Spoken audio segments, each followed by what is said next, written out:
வணக்கம். புது புது அர்த்தங்கள் நிகழ்ச்சிக்கு உங்களை வரவேற்கிறோம். இன்றைய நிகழ்ச்சியில் கலந்து கொள்வதற்காக பாரதிய ஜனதா கட்சியை சேர்ந்த திரு கே.டி. ராகவன் அவர்களும் பொது காப்பீட்டு ஊழியர் சங்கத்தை சேர்ந்த திரு கோ ஆனந்த் அவர்களும் அரங்கத்திற்கு வந்திருக்கிறார்கள். வணக்கம். கருப்பு பணத்தை ஒழிக்க கடுமையான சட்டங்கள் கொண்டு வரப்படும் அப்படின்னு நேற்று பட்ஜெட்டில் அறிவிப்பு வெளியாகி இருக்கிறது. இப்படி அரசோட ஆக்கப்பூர்வமான நடவடிக்கையாக இதை பார்க்குறீங்களா? இல்லை, கருப்பு பணத்தை ஒழிப்பேன் என்று சொல்லி தான் பிஜேபி தேர்தல் வாக்குறுதியில் கொடுக்கப்பட்ட ஒரு முக்கியமான வாக்குறுதி. வந்த ஒரு 100 நாட்களுக்குள்ள வெளிநாடுகளில் இருக்கிற கருப்பு பணத்தை கொண்டு வந்து விடுவேன், எல்லா குடும்பத்திற்கும் ஒரு குடும்பத்திற்கு 15 லட்சம் ரூபாய் எங்களால் கொடுக்க முடியும் அப்படி கருப்பு பணத்தை வெளியிலிருந்து கொண்டு வரும்போது அப்படின்னு சொன்னார்கள். ஆனால் 100 நாட்கள் கொண்டு வர முடியவில்லை என்று சொல்லும்போது எல்லாரும் கேள்வி கேட்கும்போது என்ன சொன்னாங்கன்னா, நாங்கள் கொண்டு வருவோம் அதற்கான ஒரு தீர்ப்பாயம் அமைத்திருக்கிறோம் அப்படிலாம் சொன்னார்கள். இப்போது மக்கள் இன்னும் அடுத்த ஒரு 9 மாதம் ஆகிவிட்டது. 100 நாள் முடிந்து 9 மாதம் ஆன பிறகு பட்ஜெட்டில் எனக்கு ஒரு அறிவிப்பாக இது ஒரு சட்டம் என்பது கொண்டு ஒரு கண் துடைப்பு வேலையாக தான் நான் பார்க்குறேன். ஒரு ஆக்கப்பூர்வமான வேலையில் இருந்தால் இருக்கின்ற சட்டத்திற்குள்ளேயே இவர்கள் ஏராளமான விஷயங்களை செய்ய முடியும். அதற்கான அதிகாரம் என்பது அரசியலிடம் இருக்கிறது. அரசு இன்றைக்கு அதெல்லாம் செய்ய முடியாது என்பதனால அதெல்லாம் மறைப்பதற்காக கொண்டு வரப்பட்டிருக்கின்ற ஒரு ஏற்பாடாக தான் நான் இதை பார்க்குறேன். நான் இல்லை, நம்மளுடைய எண்ணங்களுக்கு நம்மளுடைய வேகத்துக்கு இணையாக அரசு நடவடிக்கை எடுக்கலை அப்படின்னாலும் சட்டங்கள் கொண்டு வர்றது அப்படிங்கிறது மூலமாக தானே இது போன்ற விஷயங்களை செய்ய முடியும். அரசு நடவடிக்கை எடுத்துட்டு தானே இருக்கு. இல்லை, அதாவது சட்டங்கள்லாம் ஏற்கனவே இருக்க சட்டங்கள் மூலமாக என்ன நடவடிக்கை எடுத்தது என்பதுதான் பிஜேபி பார்த்து நம்ம கேட்குறோம். ஏற்கனவே எஸ்ஐடி என்பது ஃபார்ம் செய்யப்பட்டிருக்குது. அங்கிருந்து வந்த அந்த கணக்கை கூட வெளியிடுவதற்கு பிஜேபி ரொம்ப தயங்கியது. சுப்ரீம் கோர்ட் தலையிட்ட பிறகுதான் அந்த பட்டியலை கூட இன்றைக்கு எஸ்ஐடியிடம் கொடுக்கப்பட்டிருக்கிறத நம்ம பார்க்கின்றோம். அந்த வகையில் அவர்களுக்கு உண்மையான ஒரு நோக்கம் இருந்ததுன்னா இது கொண்டு வருவதற்கான இருக்கின்ற சட்டங்களை பயன்படுத்தியே இதை கொண்டு வருவதற்கான முயற்சிகள் என்பது செய்திருக்கலாம். அதாவது இது நோக்கம் இல்லை என்பது நான் மறுக்கிறேன். ஏன்னா பிஜேபி கவர்மெண்ட் வந்த உடனே 26 மே மாதம் 26ஆம் தேதி பதவியேற்ற உடனே 27ஆம் தேதி கேபினெட் சென்ட்ரல் கேபினெட் கூடியது. ஃபர்ஸ்ட் முடிவே அந்த எஸ்ஐடி சீஃப் அப்பாயிண்ட் பண்றது தான். சுப்ரீம் கோர்ட் தலையிட்டது 3 வருஷமா தலையிட்டது. அப்பாயிண்ட் பண்ணுங்கன்னு யூபிஏ கேட்டது, பண்ணல.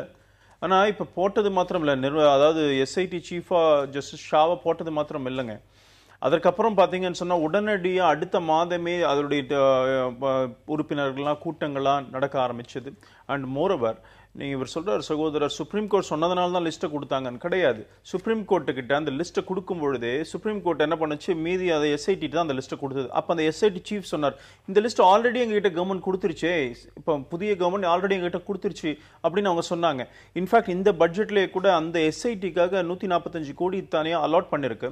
மோரோவர் சட்டங்களை பற்றி சொல்றாரு. சட்டங்களை பொறுத்த வரைக்கும் இதற்காக நேரடியாக சட்டங்கள், இன்கம் டேக்ஸ் ஆக்ட், இப்போ பார்த்தீங்கன்னா அரசு ஊழியர்கள் பிரிவென்ஷன் ஆஃப் கரப்ஷன் ஆக்ட் எத்தனையோ இருக்கலாம். பட் நேரடியாக இந்த கருப்பு பணத்தை சம்பந்தமாக நேரடியான சட்டங்கள் இல்லை. இது ஆக்சுவலி பார்த்தீங்கன்னா ஒரு சிபிடிடி, அதாவது central board of direct tax chairman தலைமையில் ஒரு கமிட்டி அமைக்கப்பட்டது. யூபிஏ கவர்மெண்ட்ல தான் அமைக்கப்பட்டது.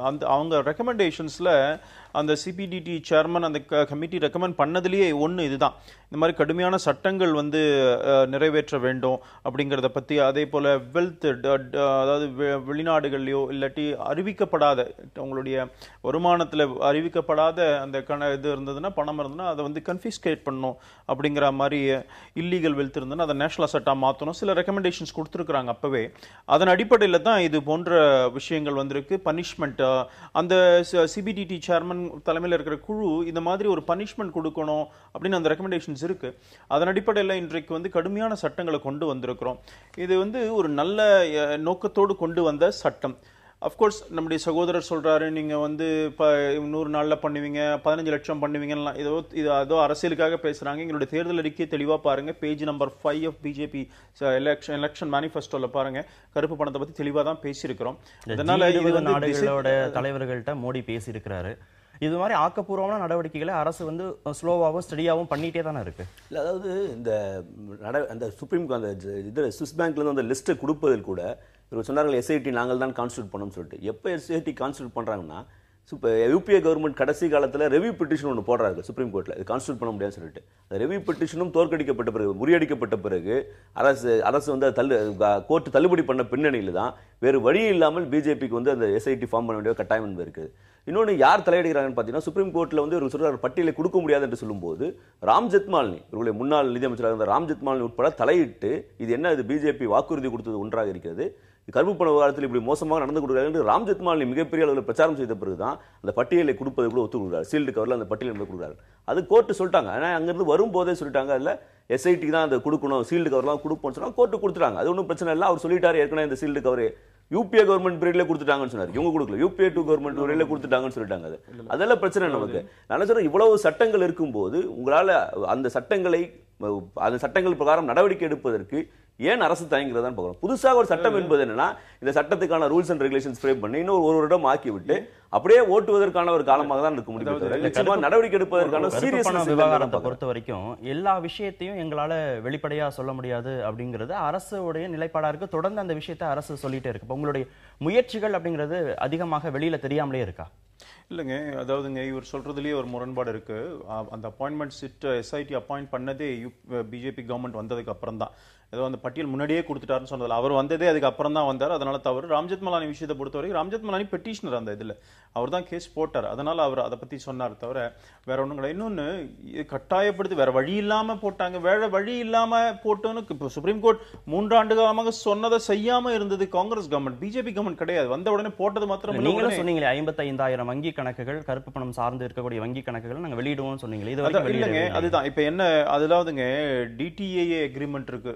எல்லாம் வந்து டபுள் டாக்ஸேஷன் அக்ரிமெண்ட் வந்து கடந்த அரசாங்கம் பல நாடுகளோடு சேர்ந்து போட்டிருக்கு.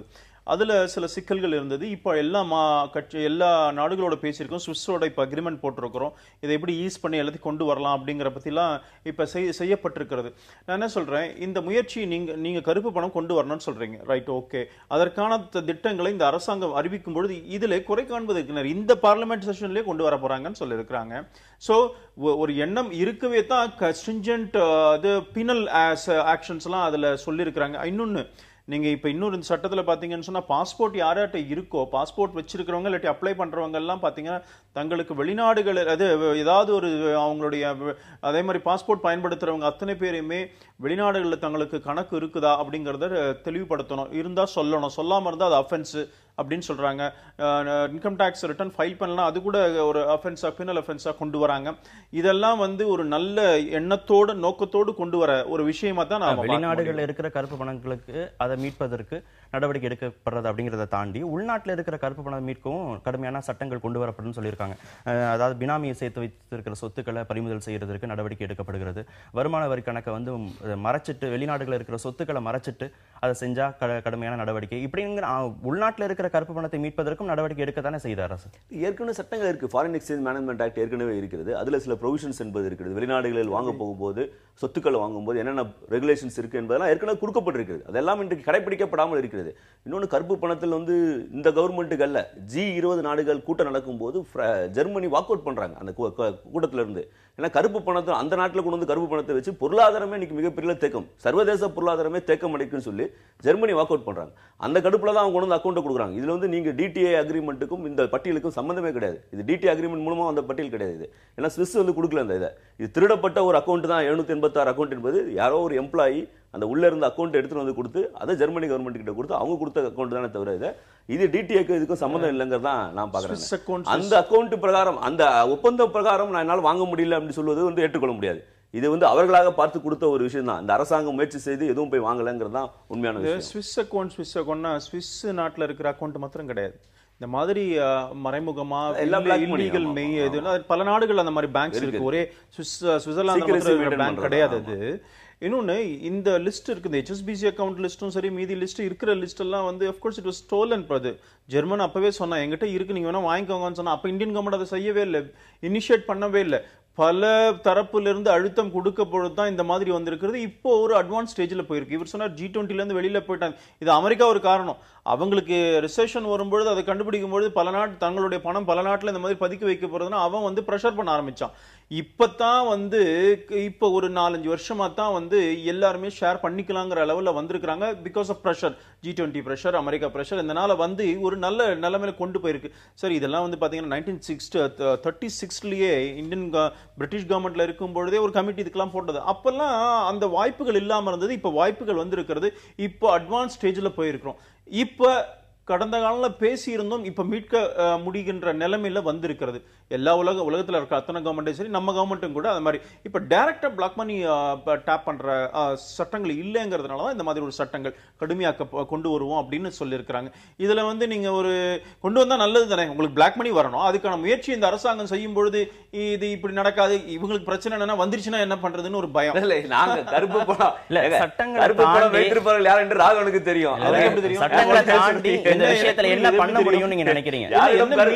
யாரிடம் கருப்பு பணம் இருக்கும் என்பது உங்களுக்கு தெரியும். எங்களுக்கு என்ன கவலை? கருப்பு பணம் கொண்டு வருவதில்லை. என்ன நினைக்கணும், என்ன புரிஞ்சுக்கணும்னு நினைக்கிறீங்க? எனக்கு புரியல. இந்தியாவில் மிகப்பெரிய முதலாளி அரசியல்வாதிகள் தான் மிகப்பெரிய கருப்பு பணம் யார் இருந்தா பிரைம் மினிஸ்டர் நேற்று பாராளுமன்றத்தில் ஜனாதிபதி உரைக்கு நன்றி தெரிவிக்கும் தீர்மானத்தில் பேசும்போது சொல்லியிருக்கிறார், நாங்க எடுத்திருக்கிறோம் நாளைக்கு வந்து அரசியல் காரணமாக இல்லாட்டி இந்த பழிவாங்க நடவடிக்கைகள் எடுக்குதுன்னு நீங்க குறை சொல்லாதீங்க, நாங்க எல்லாம் ரெடியா இருக்கிறோம் நேற்று சொல்லியிருக்கிறார். இத உங்களுக்கு தான் எச்சரிக்கை. ஏன்னா நாளைக்கு பிஜேபி கவர்மெண்ட் எதை சொன்னாலுமே பழிவாங்க நடவடிக்கை ஆரம்பிக்க போறீங்க. அதனால இப்பவே முதல்ல சொல்லிட்டார் பிரைம் மினிஸ்டர், நாளைக்கு எடுக்க போற நடவடிக்கைகள் இது பழிவாங்க நடவடிக்கைகள் தயவு செஞ்சு சொல்லாதீங்க. அரசு நிர்வாகத்தின் அடிப்படையில சட்டங்கள் இயற்றுவதை தாண்டி அரசு இன்னும் என்ன பண்ண முடியும் நீங்க நினைக்கிறீங்க? இல்ல பண்ண முடியும் என்பதற்கு உதாரணம் நிறைய இருக்கிறது. 1999 பிஜேபி ஆட்சியில் இருந்த போது யஸ்வந்த் சின்ஹா ஃபைனான்ஸ் மினிஸ்டரா இருக்கிறார். அன்னைக்கு என்ன பண்றாங்கன்னா காக்ஸ் அண்ட் கிங்ஸ்னு ஒரு கம்பெனி, அந்த கம்பெனி வந்து வெளிநாடுகளில் மொரிஷியஸ் தீவுல ஒரு இது மாதிரி டாக்ஸ் ஹேவனுக்காக ஒரு கம்பெனி ஆரம்பிக்கிறாங்க. ஒரு பேருக்கு ஒரு நேம் போர்ட் கம்பெனி ஆரம்பிக்கிறாங்க. அதன் மூலமாக இங்க பணத்தை கொண்டு வந்து இந்தியாவில் கொண்டு வந்து கொட்டார்கள். இது ஒரு மிகப்பெரிய சிக்கலாச்சு. சிக்கலை வந்து இன்கம் டாக்ஸ் டிபார்ட்மெண்ட் கண்டுபிடிக்கிறார்கள். அது வந்து இந்தியாவில் இருக்கின்ற ஒரு மொரிஷியஸ் தீவில் இருக்கின்ற ஒரு கம்பெனி அல்ல, அதோட ஆரிஜின் வந்து அமெரிக்காவில் இருக்குங்கிறத கண்டுபிடிச்சு அதை நோக்கி போறார்கள். இன்கம் டாக்ஸ் அபிஷியல்ஸ் வந்து நடவடிக்கை எடுத்து அவர்களோட பியூரோக்ராட்ஸ் செய்யறாங்க, போயிட்டு மொரிஷியஸ் தீவில் போயிட்டு கண்டுபிடிக்கிறாங்க அந்த விஷயங்கள்லாம். அப்பதான் பாராளுமன்றத்தில் யஸ்வந்த் சின்ஹா வந்து ஒரு சர்க்குலர் போடுறாரு. 789 ஒரு சர்க்குலரை தாக்கல் பண்றாரு. மிகப்பெரிய விவாதம் ஆகுது. ஒரு 2 நாள் பாராளுமன்றம் ஸ்தம்பிக்குது அந்த சர்க்குலர் சம்பந்தமாக. 789 சர்க்குலர் என்ன சொல்கிறது என்றால், அந்த ரெசிடென்ஷியல் ப்ரூஃப் வந்து மொரிஷியஸ் அத்தாரிட்டி கொடுத்தா போதும், IT department Indian IT department verify பண்ண வேண்டாம், அதனால காக்ஸ் அண்ட் கிங்ஸ் அங்க இருக்குன்னு சொல்லிட்டு மொரிஷியஸ் அதிகாரிகள் கொடுத்தா போதும்னு சொல்லிட்டு அதை க்ளோஸ் பண்றாங்க. அப்போ வாய்ப்பு இருந்தும் கூட பண்ணுவதற்கான ஐடியோட ரூல்ஸ்ல இன்கம் டாக்ஸ் ஆக்ட்ல இருக்கின்ற விஷயங்களை பயன்படுத்தி இன்கம் டாக்ஸ் அதிகாரிகள் முயற்சி செய்யும் போது கூட அரசு தலையிட்டு அது பண்ணாதே என்று சொல்லக்கூடிய அளவு தான் 1999 நடந்த ஒரு முக்கியமான விஷயமா நான் பார்க்கிறேன். ஏன்னா யஸ்வந்த் சின்ஹாவுடைய டாக்டர் இன் லா வந்து அவங்க ஒரு கம்பெனி வச்சிருக்காங்க. அதை பாதுகாப்பதற்காக இன்னைக்கு சொந்த நலனை பாதுகாப்பதற்காக தான் இன்கம் டாக்ஸ் ஆக்ட்ல இருக்கின்ற ப்ரொவிஷனை கூட பயன்படுத்த விடாமல் அன்னைக்கு பிஜேபி நான் பாக்குறேன். சகோதரர் ஆனந்த் மேம்போக்கான எந்த ஒரு அலிகேஷன்ஸ் 789 சர்க்குலர் சொல்றேன், வந்து மக்கள் முன்னாடி பேசுறீங்க, அவருடைய மகள் அங்க வச்சிருக்கிறார், இதெல்லாம் வந்து மேம்போக்கு முடிஞ்சா நீங்க வந்து பிஐஎல் போடுங்க, நீங்க அதுக்கான நடவடிக்கை எடுங்க. மேம்போக்கான எந்த ஒரு அலிகேஷன்ஸ் தேவையில்லை. ஏற்கனவே வலுவான சட்டங்கள் இருக்கும்போது அதை பயன்படுத்தாம அதை எக்ஸிக்யூட் பண்ணாம புதிய புதிய சட்டங்கள் மூலமா என்ன செஞ்சிட முடியும்? டைரக்டான சட்டங்கள் இல்ல, வலுவான சட்டங்கள்லாம் பல ஏற்கனவே சொன்ன மாதிரி சில சட்டங்கள் இருக்கிறது.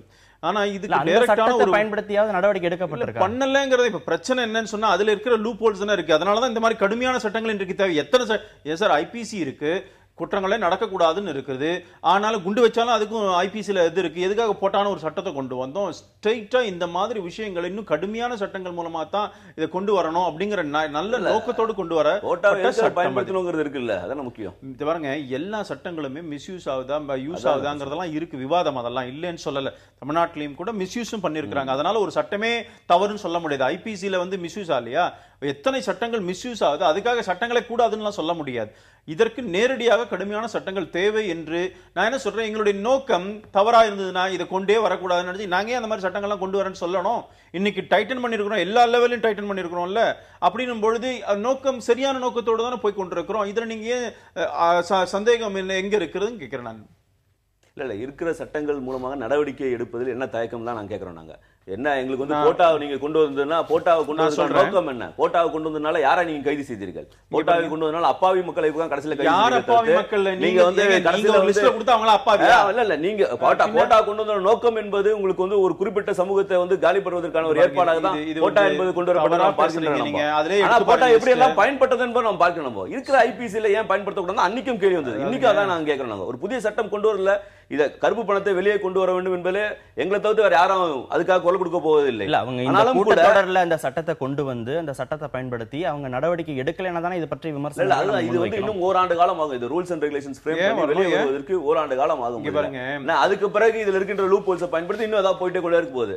பிஜேபி அடுத்த தேர்தலை நோக்கி போய் கொண்டிருக்கிறதா என்ற கேள்விதான் நமக்கு வருகிறது. சட்டத்துக்கு இதுக்காக டைரக்டரேட் ஆஃப் கிரிமினல் இன்வெஸ்டிகேஷன் சிபிடிடியோட அட்டாச் பண்ண ஒரு இது தொடங்கப்பட்டு அவங்க பண்ணி பாத்தீங்கன்னு சொன்னா கிட்டத்தட்ட இன்னைக்கு வரைக்கும் 1548 கேஸ் ப்ராசிக்யூஷன் டிஸ்போஸ் ஆயிருக்கு. அதே போல பாத்தீங்கன்னா 600 crore டிடெக்ட் பண்ணிருக்காங்க. அதுல ரியலைஸ்டே 200 crore சொல்றாங்க. அரசு இந்த விஷயத்துல கவனமா விரைவா நடவடிக்கை எடுக்கணும் அப்படிங்கறத என்னோட எதிர்பார்ப்பு. பிஎஃப் திட்டத்தில் சேர்வது கட்டாயம் கிடையாது அப்படின்னு நேற்று வெளியிடப்பட்ட பட்ஜெட்ல சொல்லப்பட்டிருக்கு. இதை எப்படி பாக்குறீங்க? அதாவது இபிஎஃப்ஓ என்று சொல்லக்கூட எம்ப்ளாயீஸ் ப்ராவிடென்ட் ஃபண்ட் ஆர்கனைசேஷன் என்பது ஒன்று இந்தியாவில் நீண்ட காலமாக போராட்டத்திற்கு பிறகு உருவாக்கப்பட்ட ஒரு விஷயம். இன்றைக்கு அதை காலி செய்வதற்கான ஒரு ஏற்பாடு தான் பிஎஃப் திட்டத்தில் கட்டாயம் இல்லை என்று சொல்கிறார்கள். இபிஎஃப்ஓ திட்டத்தில் சேருவதன் மூலமாக ஒரு ஊழியர், ஒரு தனியார் நிறுவனத்தில் வேலை செய்கின்ற ஒரு ஊழியர் இபிஎஃப்ஓ திட்டத்தில் சேரும்போது அவருடைய கான்ட்ரிபியூஷன், அவருடைய பேசிக் சேலரியில் ஒரு 10% பிடிக்கிறாங்க என்று சொன்னால் எம்ப்ளாயர் வேலை செய்ய முதலாளி வந்து ஒரு 12% அதுக்காக கொடுக்க வேண்டும். அப்படி 12% கொடுக்கின்ற அந்த பிஎஃப் கான்ட்ரிபியூஷனில் ஒரு 8.33% பென்ஷனுக்காக போய்விடும். இபிஎஃப்ஓ அதில் இருக்கின்ற ஒரு pension scheme, employees pension scheme ஒன்று இருக்குது, அதுக்கு போய்விடும். அரசாங்கம் ஒரு 1.16% சென்ட்ரல் கவர்மெண்ட் அதுக்கு கான்ட்ரிபியூட் பண்ணணும். எல்லா தனியார் நிறுவன ஊழியர்களுக்கும் முதலாளி ஒரு 8.33 கொடுத்தாருன்னா அரசாங்கம் ஒரு 1.16 கொடுத்து மொத்தமாக அந்த பென்ஷன் ஃபண்டுக்கு போகும். ஒரு 10 வருடம் சர்வீஸ் முடித்த ஒரு ஊழியருக்கு பென்ஷன் என்பது அதிலிருந்து கொடுக்கப்படும். இப்போ என்ன சொல்லியிருக்காருன்னா இபிஎஃப் வந்து ஆப்ஷன், நீங்கள் வேணும்னா சேர்ந்துக்குங்க, வேண்டாம்னா விட்டுலாம் அப்படிங்கிறாங்க. அப்போ என்ன பண்ணுவாங்க, நியூ பென்ஷன் ஸ்கீமில் வேணால் சேருங்கிறாங்க. நியூ பென்ஷன் ஸ்கீமுக்கு வந்து அந்த நேஷனல் பென்ஷன் சிஸ்டம் என்பது வந்திருக்கு ஏற்கனவே. அப்போ அந்த நேஷனல் பென்ஷன் சிஸ்டத்துக்கான ஆள் சேர்ப்பதற்கான ஒரு ஏற்பாடாக இதை பார்க்கிறார்களோ என்று சந்தேகம் என்பது இருக்கிறது. அப்போ நேஷனல் பென்ஷன் சிஸ்டம் என்பது இன்னைக்கு டெஃபைன்டு பெனிஃபிட் கிடையாது. அதுக்கு வந்து ஒரு வரையறுக்கப்பட்ட பென்ஷன் என்பது கொடுக்க போவதில்லை. அப்போது இன்னைக்கு எல்லாரையும் அது ஒரு சூதாட்டம் தான். குறிப்பாக அதில் வருகின்ற பணம் முழுவதும் இன்னைக்கு மியூச்சுவல் ஃபண்டு என்று ஆப்ரேட் பண்ண போகிறாங்க.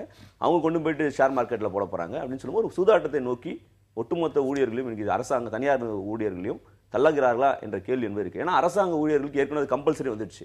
நேஷனல் பென்ஷன் சிஸ்டம் என்பது அரசு ஊழியர்களுக்கு ஏற்கனவே கம்பல்சரி என்பது. அதுவும் புதிதாக சேர்ற ஊழியர்களுக்கு பிடித்தம் செய்யப்படுறது இல்லை. அதில் வந்து new pension national pension system அவங்களுக்கு இருக்கு, அதான் இப்போ வந்திருக்குது. ஏற்கனவே அவர்களுக்கு பென்ஷன் என்பது இருந்தது, அதை மாற்றி இப்போ நேஷனல் பென்ஷன் சிஸ்டம் என்று கொண்டு வந்து விட்டு அவர்களுக்கான டிஃபைன்டு பெனிஃபிட் கிடையாது. கான்ட்ரிபியூஷன் டிஃபைண்டாக இருக்கும்.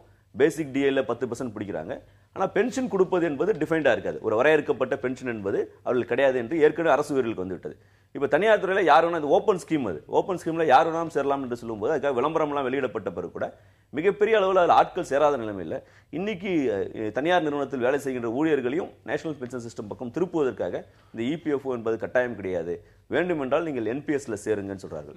இஎஸ்ஐ என்பது கட்டாயம் கிடையாது, இஎஸ்ஐ எம்ப்ளாயி ஸ்டேட் இன்சூரன்ஸ் என்பது கிடையாது, வேணும்னா நீங்க இன்சூரன்ஸ் ஸ்கீம்ல சேர்ந்துக்கங்க அப்படிங்கிறது ஒரு ஏற்பாடாக இன்னைக்கு இருக்கு. தனியார் நிறுவன ஊழியர்கள் இந்த விஷயத்தினால அதிகமாக பாதிக்கப்படுவார்கள் அப்படின்னு சொல்றாங்க.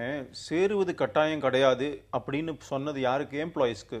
சேர்ப்பது கட்டாயம் கிடையாதுன்னு எம்ப்ளாயிஸ்க்கு சொன்னது. சேர்ப்பது கட்டாயம் கிடையாது எம்ப்ளாயர்ஸ்க்கு சொல்லல, முதலாளிகளுக்கு சொல்லல, தொழிலாளர்கள் சொல்றாங்க. நீங்க விருப்பப்பட்டா சேர்ந்துக்கங்க, இல்லாட்டி அந்த ஸ்கீம்ல வாங்கன்னு தேசிய ஓய்வூதிய திட்டத்துல சேர்ந்துக்கோங்க, அதுல பலன் அதிகமா இருக்கு. இன்றைக்கு அந்த திட்டம் நீங்க அன்ஆர்கனைஸ் செக்டர்ஸ்லாம் இருக்காங்க, அவங்களுக்குலாம் என்ன பென்ஷன் இருக்கு, எல்லாத்தையும் ஒருங்கிணைத்து இந்த திட்டத்தை கொண்டு வந்திருக்காங்க. இன்னைக்கு இதுல வந்து எப்படி நீங்க குறை காண, நீங்க உங்க விருப்பம் தான் சொல்லி இருக்கு. நீங்க இதை சேர்ந்துடுங்க, இதுல நல்லா இருந்ததுன்னு சொன்னா அந்த ஸ்கீமுக்கு போங்க, இது யூ டிசைட் தான் சொல்லியிருக்கு. நான் இல்ல இதுதான் இருப்பேன் இருந்துட்டு போங்க. இப்ப கவர்மெண்ட் ஒன்றும் அதை ஒன்றும் கம்பல் பண்ண போறது இல்ல. அரசாங்கம் வந்து தொழில் முதலாளிகளை வந்து நீங்க இதெல்லாம் சேர்க்க வேண்டாங்க, நீங்க உங்களோட கான்ட்ரிபியூஷன் தேவையில்லை, நாங்க பாத்துக்கிறோம்னு சொன்னாங்க.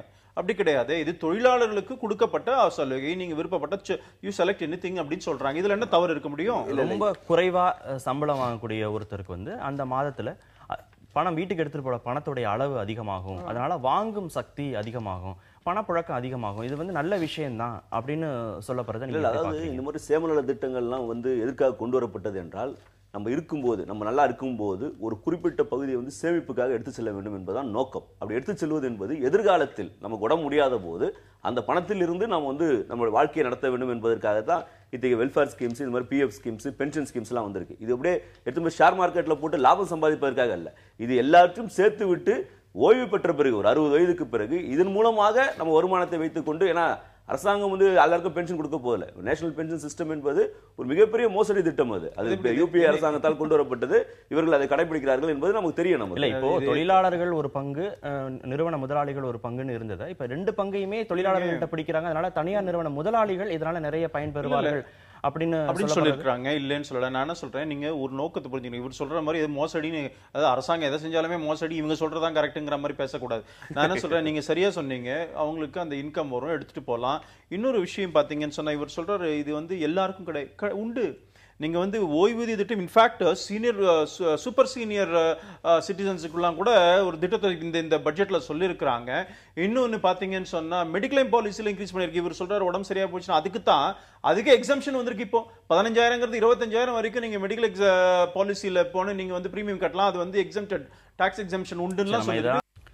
பாஜக அரசு பொறுப்பேற்ற பிறகு முதன்முறையாக ஒரு முழு பட்ஜெட் நேற்று தாக்கல் செய்யப்பட்டிருக்கிறது.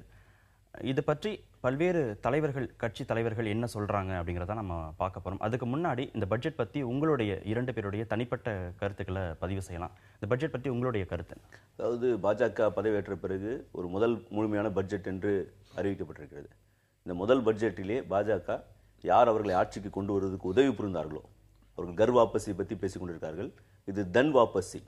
யார் அவர்கள் ஆட்சிக்கு கொண்டு வருவதற்கு உதவி புரிந்தார்களோ அவர்களுக்கு திருப்பி செலுத்துவதாக, நன்றி கடன் திருப்பி செலுத்துவது போல இந்த பட்ஜெட் என்பது அமைந்திருக்கிறதை நாம் பார்க்கின்றோம். நம் தேர்தலுக்கு முன்னால் பார்த்தோம், பிரதமர் மோடி வந்து பல இடங்களுக்கு சுற்றுப்பயணங்கள் போனார். அதானியோட விமானத்தில் சுற்றுப்பயணம் என்பது போனதை நாம் பார்க்கின்றோம். தேர்தல் முடிந்த பிறகு பிரதமருடைய விமானத்தில் அதானி போவதையும் பார்க்கின்றோம். நம்ம இதுதான் அவர் திருப்பி கொடுப்பதற்கான பலனை நாம் பார்க்குறோம். நம்ம அதே போல் இந்த பட்ஜெட்டில் பார்த்தீங்கன்னா, தேர்தலுக்கு முன்னால் யாரெல்லாம் மிகப்பெரிய அளவில் உதவி புரிந்தார்களோ, கார்ப்பரேட் நிறுவனங்கள் உதவி புரிந்தார்களோ அவர்களுக்கு திருப்பி செலுத்துகின்ற ஒரு வகையில் தான் இந்த பட்ஜெட் என்பது முழுக்க முழுக்க கார்ப்பரேட்டோட நலன்களை மனதில் வைத்துக்கொண்டு போடப்பட்ட ஒரு பட்ஜெட்டாக பார்க்கின்றேன். இல்லை என்ன ஒரு விஷயம் என்னன்னா, மத்தியதர வர்க்கம் தான் பிஜேபி ஒரு மிகப்பெரிய அளவில் நம்பிக்கையோடு வாக்களித்தார்கள். அந்த மத்தியதர வர்க்கத்திற்கு முன்னால் இன்னைக்கு பிஜேபியுடைய முகமுடி என்பது கிழிக்கப்பட்டிருக்கதான் நான் பார்க்குறேன் இந்த பட்ஜெட் மூலமாக. அந்த வகையில் இந்த பட்ஜெட் என்பது சாதாரண மக்களுக்கோ நடுத்தர வர்க்க மக்களுக்கோ எந்த விதத்திலும் பலனளிக்காத ஒரு பட்ஜெட்டாக நான் பார்க்குறேன்.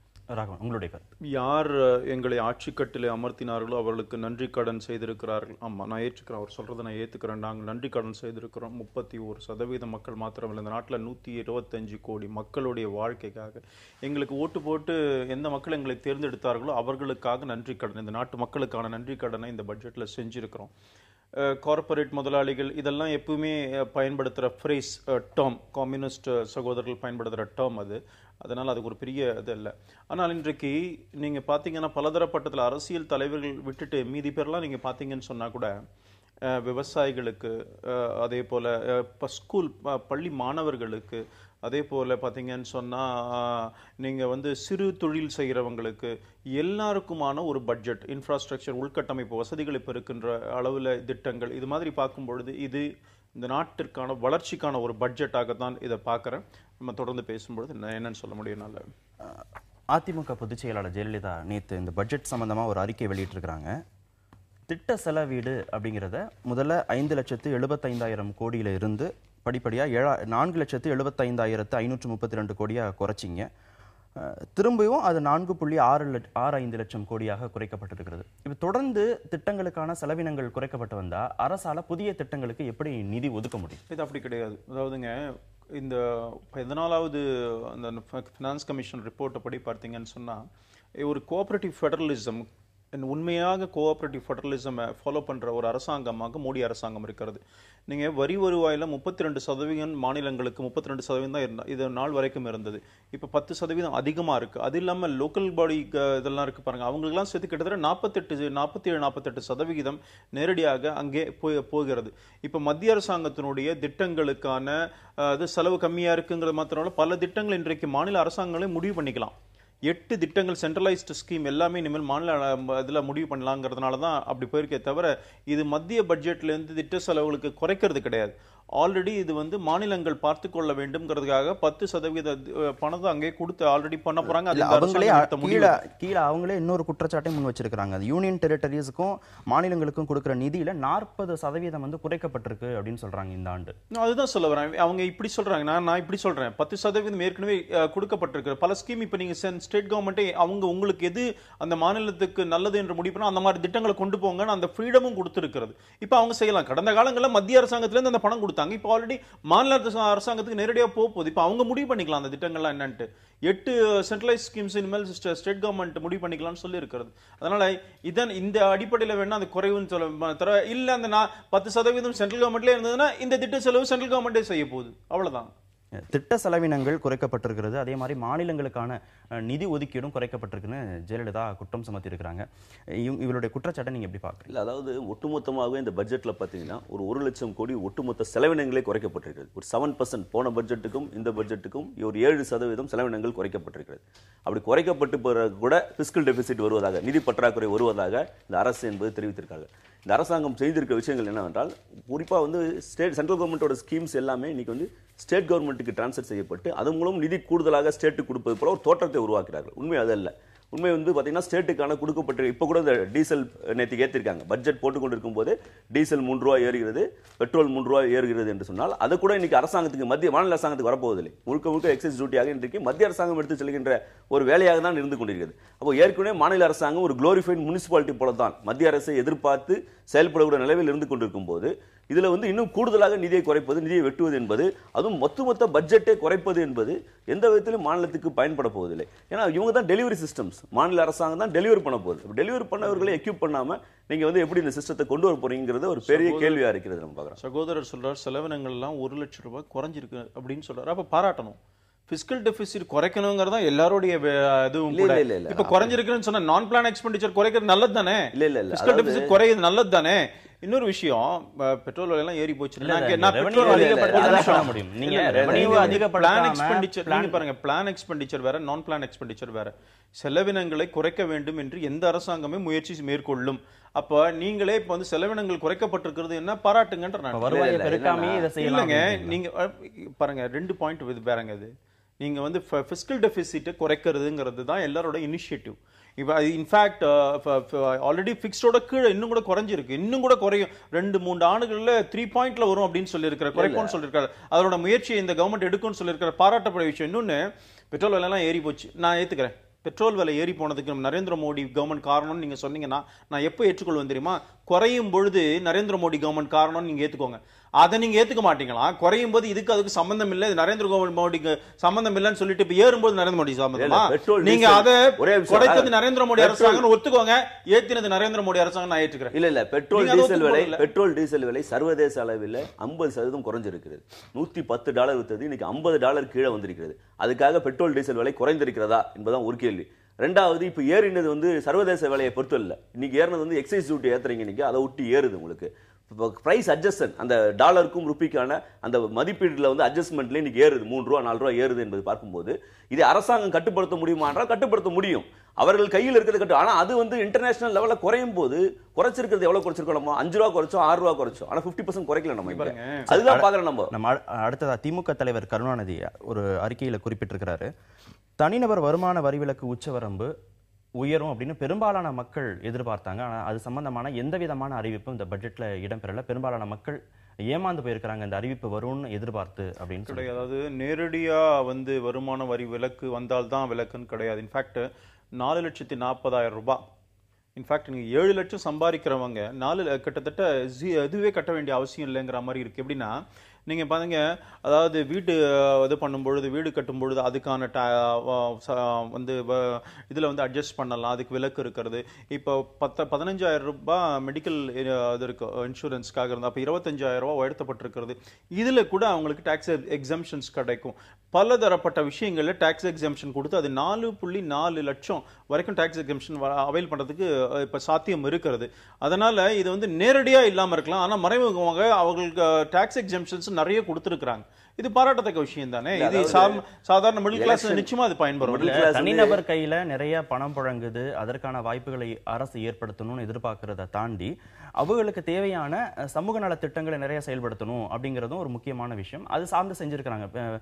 காப்பீடு, மருத்துவ காப்பீடு திட்டம் ₹1 மருத்துவ காப்பீடு ₹1 வருஷத்துக்கு 12 ரூபாயில 2 லட்சம் ஆக்சிடென்ட். அதே மாதிரி ஃபேட்டலுக்கு அதே மாதிரி தான் பென்ஷன் ஸ்கீம் கொண்டு வரப்பட்டிருக்கிறது. அப்ப இது மாதிரி திட்டங்களையும் அரசு தொடர்ந்து செயல்படுத்த தானே. அதாவது அதாவது ஒன்னு இன்கம் டாக்ஸ் பத்தி ஒரு கிளாரிபிகேஷன். இன்கம் டாக்ஸ் வந்து 5 லட்சத்து வரைக்கும் கொண்டு போவோம் என்று பிஜேபியோட சொல்லிருக்கிறோம். அது எப்போ எடுத்துட்டு போவோம்? ஆமா 5 வருஷம் 5 லட்சம். ஆமா 5 வருஷத்து 5 லட்சம் என்பது இன்ஃபிளேஷன், ரியல் ரேட் கிடையாது. இன்ஃபிளேஷன் அட்ஜஸ்ட் ஆகி உங்களுக்கு 5 லட்சத்துல போய் நிக்கும். 2 லட்சம் நிக்கும் என்பது 5 வருடம் கழித்து 5 லட்சமாக நிற்கும் என்பதுல ஒன்னும் இது கிடையாது. அதுல நீங்க ஒன்னும் புதுசா கொண்டு வர வேண்டாம். ஒன்னு. ரெண்டாவது, பட்ஜெட்டுக்கு முன்னாடி எல்லா பிஜேபி தலைவர்களும் இன்கம் டாக்ஸ் ஸ்லாப் என்பது ஏறும் என்று சொன்னார்கள். 2.5 இருந்து 3 ஆகும், 3.5 ஆகும் என்று சொன்னார்கள். நாங்க தொலைக்காட்சி சேனல்ல சொல்றேன் நான். மூணாவது நீங்க எக்ஸம்ஷன் என்பது 7 லட்சம் ஆளுங்களுக்கு வந்து டாக்ஸ் கட்ட வேணாம்னு சொல்றீங்க. நான் என்ன கேட்கிறேன், நான் 3 லட்சம் ரூபாய் சம்பாதிக்கிறேன், எனக்கு வந்து 2.5 லட்சத்திலிருந்து 3 லட்சம் உயர்த்தினாலும் எனக்கு கூட வரும். நான் சேமிக்கவே இல்லை, என்னோட வருமானம் முழுவதும் செலவாயிட்டு கொண்டிருக்கிறது விலைவாசி காரணமாக. அப்ப எனக்கால சேமிக்கவே முடியாது. அப்ப எனக்கு வந்து டாக்ஸ் வருது. 7 லட்சம் ஆளுக்கு நீங்க டாக்ஸ் ப்ரொடெக்ட் பண்றீங்க, நல்லது. ஆனா 3 லட்சம் வாங்குற ஆளுக்கு டாக்ஸ் வாங்கக்கூடிய ஒரு ஏற்பாடு தான் இந்த ஏற்பாடு என்பது இருக்குது. சேவிங்ஸ் என்பது ஒரு இது.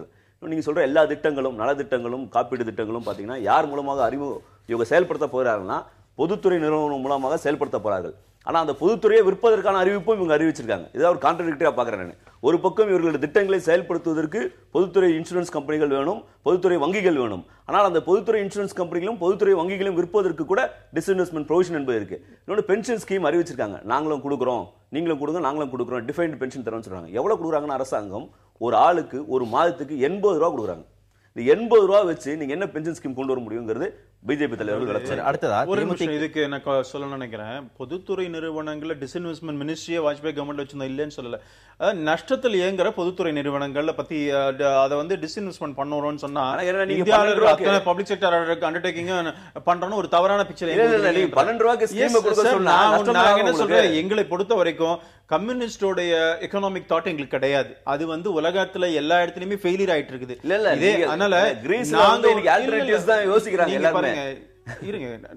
அதனால பாரதிய ஜனதா கட்சிக்குன்னு தனியான ஒரு பொருளாதார சித்தாந்தம் இருக்கு. எங்க அதை நான் கடைபிடிச்சிட்டு இருக்கோம். அது நான் வெற்றியும் கூட பெற்றுத்தான் வந்திருக்கிறோம். அதனால நீங்க வந்து அதாவது ஒரு தவறான செய்தியை மக்கள் கிட்ட எல்லா பப்ளிக் செக்டர் அண்டர்டேக்கிங் டிஸ்இன்வெஸ்ட் பண்றது தான் காத்துட்டு இருக்காங்கிற மாதிரி தவறான பிக்சர் கொடுக்காது. சரி, அடுத்து உங்க கூட இப்ப வரைக்கும் கூட்டணியில இருக்கிறதாக சொல்லிக் கொண்டிருக்கிற தேமுதிக தலைவர் விஜயகாந்த் 8 லட்சம் கோடி கடன் வழங்கப்படும் விவசாயிகளுக்கு அப்படிங்கிற வரவேற்பு, அந்த அறிவிப்பை நான் வரவேற்கிறேன். அதே சமயத்துல நிறைய விவசாய கடன்கள் இன்னமும் தள்ளுபடி செய்யல, விவசாயிகள் தொடர்ந்து தற்கொலை செய்து கொண்டிருக்கிறாங்க அப்படின்னு சொல்லியிருக்காரு. விவசாயிகள் நலன் சார்ந்து இந்த பட்ஜெட்ல எந்த விதமான அறிவிப்பும் இல்லையா? தவறு பாருங்க. அவர் இந்த 8 லட்சம் அவரே சொல்லியிருக்கிறாரு. அது இல்லாம பாத்தீங்கன்னு சொன்னா அவரே தான் இந்த குற்றச்சாட்டையும், அதாவது நம்ம தமிழ்நாட்டுல சொல்ல முடியாது, மகாராஷ்டிரா அந்த விதர்பா ஏரியாலாம் அது பல ஆண்டு காலமாக இருக்கிறது. அங்க பல பிரச்சனைகள், இது மாத்திரம் ஒரு பிரச்சனைன்னு சொல்ல முடியாது. ஆனா அது கவனிக்கப்பட வேண்டிய விஷயம், அதில் ஒன்றும் மாற்று கருத்து கிடையாது. இன்னைக்கு விவசாயிகளுக்கு பார்த்தீங்கன்னு சொன்னா இன்ஃபேக்ட் அவங்களுடைய அந்த இதுக்காக ஸ்டோரேஜ் ஃபெசிலிட்டி இல்லாதனால கூட விளைவீச்சு, அதனால அவங்க பாதிக்கிறதெல்லாம் இருக்கு. இதுக்கு இப்போ 80,000 கோடி ரூபாய் ஸ்டோரேஜ் ஃபெசிலிட்டிக்காக இப்போ பட்ஜெட் அலோகேஷன் இருக்கு. விவசாயிகளுக்கு கடன் எப்படி எவ்வளவு சீக்கிரமா கடன் பெற முடியுமா அதுக்குன்னு திட்டத்தையும் இங்க சொல்லப்பட்டிருக்கிறது. அதனால அந்த மாதிரி இல்லை. இவர் திரு விஜயகாந்த் அவர்கள் வந்து இந்த 8 லட்சம் கோடிங்கிறது சாதாரண கடன் அது அமௌண்ட் கிடையாது. இது நாடு முழுக்க செய்யும் பொழுது அதோட எஃபெக்ட், அதோட பலன்கள் வரும்பொழுது புரிஞ்சுப்பார் அவர். இப்ப வந்து சாதாரணமா கேஷுவலா சொல்லிட்டு போறதில்ல. இந்த விவசாயம், இந்த உர விஷயத்திலையும் சரி, கோல்ட் ஸ்டோரேஜும் சரி, தனி கவனம் இந்த பட்ஜெட்ல செலுத்தப்பட்டிருக்கிறது. முன்னால அதெல்லாம் கிடையாது. அழுகிலும் போனா அழிதான் போனா வேஸ்டா தான் போகும். மத்தியில் ஆட்சி மாற்றத்தை ஏற்படுத்தி இந்த அரசு அமைய காரணமாக இருந்த ஏழை எளிய நடுத்தர மக்கள் பயன்பெறும் வகையிலான அறிவிப்புகளாக இவை தெரியவில்லை. சோஷியல் அப்படின்னா ஒட்டுமொத்த பட்ஜெட்டை பத்தி அவர் சொல்றேன். 80,000 பள்ளிக்கூடங்கள் உயர்நிலை பள்ளிக்கூடங்களாக மாற்ற போறோம். 5 கிலோமீட்டர் ரேடியஸ்ல இருக்கிறது. இது சோஷியல் அது கிடையாது, செக்யூரிட்டி வெல்ஃபேர் கிடையாதா?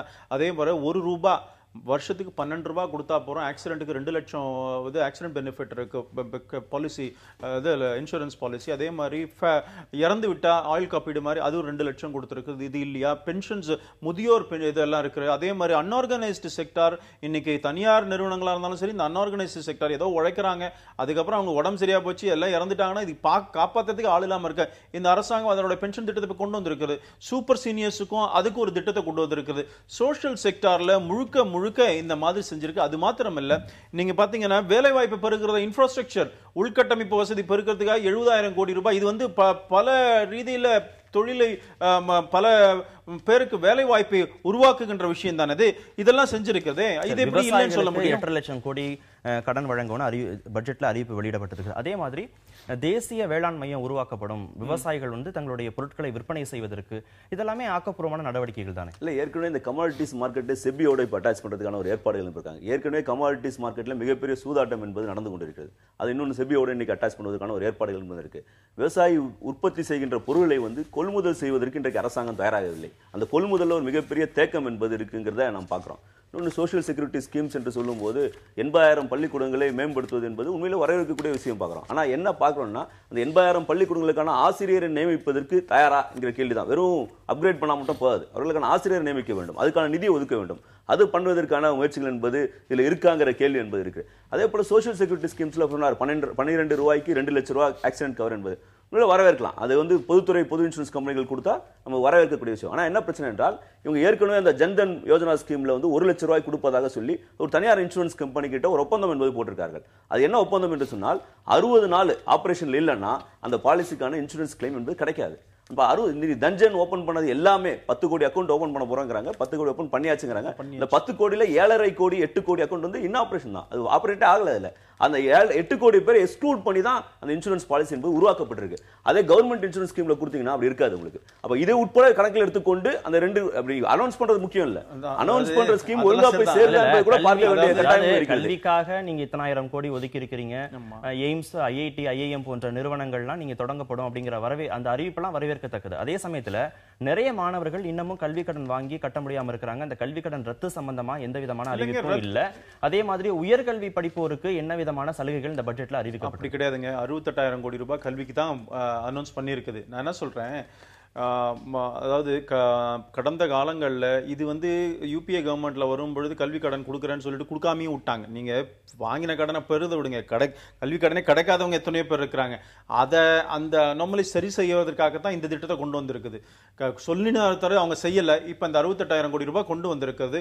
இது வந்து நான் என்ன சொல்றேன், எல்லாத்தையுமே பெசிமிஸ்டிக்கா வரட்டும் பார்க்கலாம். ஏதோ கலைஞர் கூட அவருடைய இதுல பேசிருக்கிறாரு, எல்லாம் ஓகே தான், ஆனா செயல்படுத்துறாங்களா பார்க்கலாம்னா நான் என்ன சொல்றேன், செயல்படுத்துறதா பட்ஜெட். உங்களுக்கு கடந்த கால முதலமைச்சர் உமர் அப்துல்லா கல்லும் மண்ணும் எய்ம்ஸும் ஐஐடி எல்லாம் கிடையாது, ஒட்டுமொத்தமா அதனுடைய தரத்தை குறைக்கிற நடவடிக்கைகள்ல பாரதிய ஜனதா அரசு இறங்கி இருக்கு அப்படின்னு நேற்று குற்றம் சுமத்தியிருக்கிறார். அது எப்படி சொல்ல முடியும்?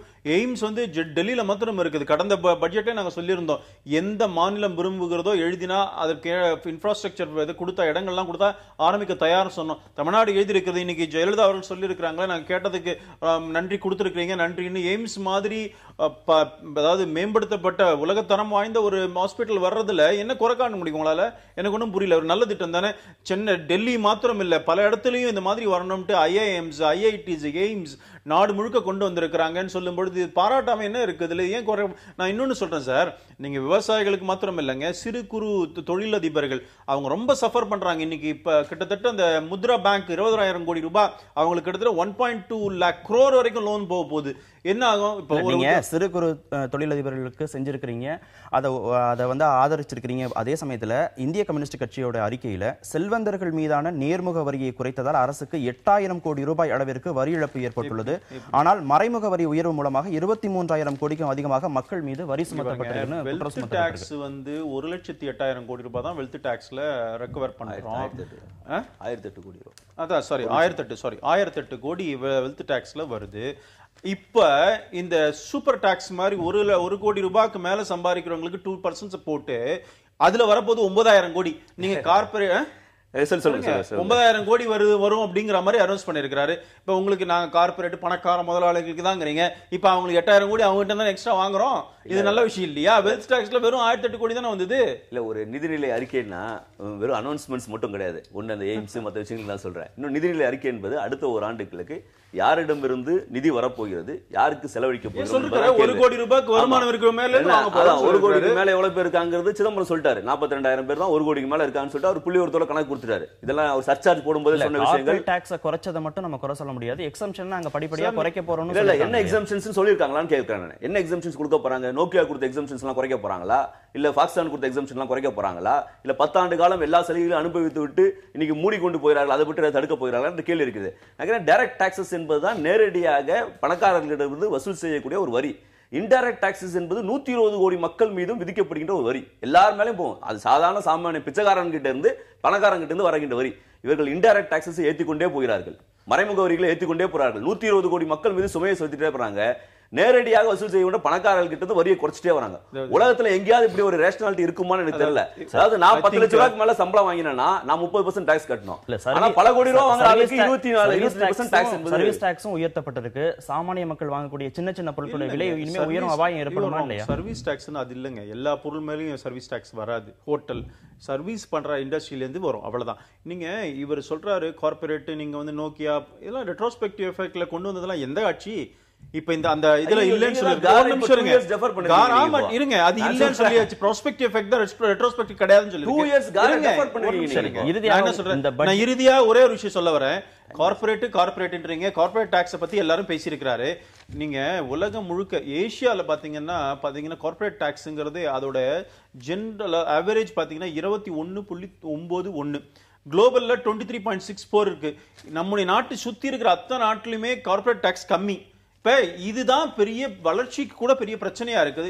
நம்ம காம்பீட் பண்ண உலகத்தோட காம்பீட் பண்ணோம்னு சொன்னா அதற்காக குறைக்கணும். சைனாலாம் பாத்தீங்கன்னா எப்ப சடனா குறைக்கிறாங்க, கார்ப்பரேட் டாக்ஸ் எல்லாம் குறைக்கிறாங்க. இப்படி செய்யும் பொழுது தொழிற்சாலைகள் வரும், அதனால தொழிலாளர்களுக்கு நிறைய பேர் வேலை கிடைக்கும். இந்த எண்ணத்துல பண்ணா இவங்க கார்ப்பரேட்டுக்காக இருக்கிற, நான் சொல்றேன் பாருங்க, உலகத்துல இருக்க எல்லா நாடுகளும் எப்படி இருக்குன்னு பாருங்க. அதன் அடிப்படையில் நாம தொழில் வளர்ச்சி கொண்டு வரணும்னு சொன்னா இது தேவைதானே. போன வருஷம் மட்டும் ஒரு கணக்கு என்னன்னா, சப்சிடிக்காக இந்த அரசாங்கம் ஒதுக்கியது 2,40,000 கோடி என்றால், பெரிய பெரிய பணக்காரர்களுக்கு டாக்ஸஸ் ஃபோர்கோன் என்பது, வரியை விலக்கு கொடுத்தது என்பது 5,98,000 கோடி. அது 5,29,000 கோடியா இருந்தது, 5,98,000 என்ன பண்ணலாம் சொல்லுங்க. நேயர்களை மற்றொரு நிகழ்ச்சியில் சந்திக்கலாம். நன்றி, வணக்கம்.